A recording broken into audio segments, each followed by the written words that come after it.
որտեղ էին իրենք, ասենք, որտեղ եք մենք գտնում էթիոնիներին։ Կամ ճիշտ եմ ասում էթիոնիներին։ Էթիոնին, հա։ Նախ շատ շնորհակալություն Սուրեն ջան, շատ ուրախ եմ, որ քո հաղորդման հյուրն եմ,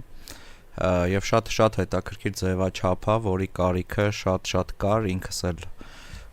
մեծ հաճույքով նայում եմ ձեր հաղորդումները։ Շնորհակալ եմ։ Վերջերս Արման Եղիազարյանի հաղորդումն էի նայում Աշոտ Երկաթի մասին, ահագին բան սովորեցի։ Էթիոնին ինքը կարելի ասել եւ տարածական, բայց ինքը նաեւ գաղափարական հասկացողություն է։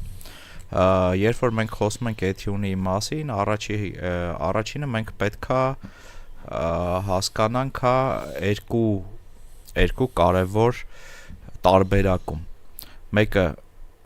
էթիոնյան մշակույթը, շուտով կասեմ թե դա ինչ է նշանակում, եւ մյուսը այն ժամանակաշրջանը, երբ որ արդեն մենք ունենք գրավոր հստակ աղբյուրներ Էթիոնիի մասին։ Մեր գրավոր աղբյուրները սկսվում են ուրարտական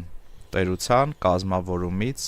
հետո, երբ որ սեպագիրը դառնում է ուրարտական տերության, այսպես պետական գրային համակարգը, եւ այդ ժամանակվանից ի վեր մենք ունենք տեղեկություններ Էթիոնիի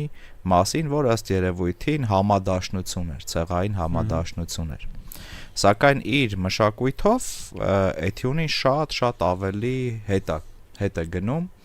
եւ դուք լսել եք երևի Լճաշեն մեծամորյան մշակույթ։ Այս եզրույթը Էթիոնին այդ Լճաշեն մեծամորյան եզրույթն է, բայց ավելի լայն իմաստով։ Եվ մենք առնվազն Քրիստոսից առաջ 16-ից 15-րդ դարում, երբ որ հայկական լեռնաշխարհում սկսվում է ուշ բրոնզի շրջափուլը, այդ ժամանակաշրջանից մենք հստակորեն կարող ենք խոսել Էթիոնյան կամ Լճաշեն մեծամորյան մշակույթի մասին։ Աշխարհագրական տարածքը մենք կարող ենք ասել, որ ուրարտական ժամանակաշրջանի Էթիոնին, այդ համադաշնությունը, որի մեջ մտնում էին տարբեր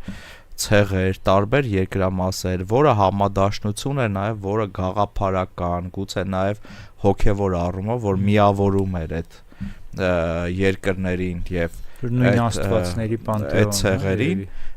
ինքը ըստ երևույթին Կարսից տարածվում է միջև Սյունիք, գուցե Արցախ, Սևանա լճի ավազան, այս հատվածն է եւ այսօրվա Հայաստանի Հանրապետության տարածքի զգալի մասը ընդգրկված է եղել Էթիոնի ցեղային այս համադաշնության կազմում։ Մի շրջան,